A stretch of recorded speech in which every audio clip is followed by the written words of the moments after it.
Klātbūtnes šodien pulcējās leģionāru piemiņas dienas pasākumos Lestenē. Turklāt bija arī Ieva Mārtiņa.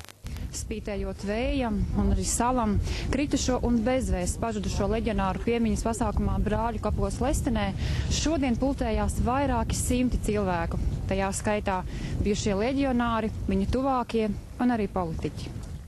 Netālu no Lestenes smagās kaujās krita tūkstošiem leģionāru. Kā daudzus gadus, arī šodien par godu kritušo piemiņai likti ziedi, teiktas uzrunas un dziedātas dziesmas Lestenes kapos.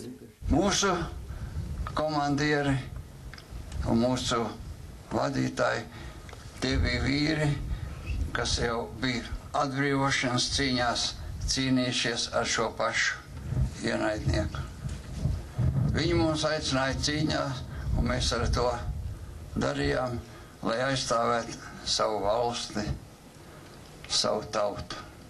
Lestenes kapos guldīti vairāk nekā 1000 leģionāru, bet piemiņas plāksnēs minēti vēl 18 000 cīnītāju vārdu.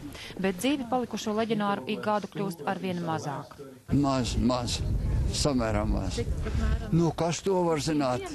Jā, simtos, protams, vēl nē, no tūkstošiem vairāk tas nevar būt.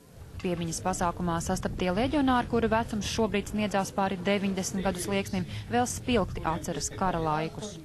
Karš jau bija kāds interesants. Es biju pie Lielgabala un šāvām un lādēju un šauju, bet, kad beidzās karš, nu tad aizveda tur būs 4000 vienā ešalonā. Vienam krievam, kas bija tur tādā pagrabiņš, tāds bija ar uzbērumu, tāds, kāds jau pagrabs laukos, ja?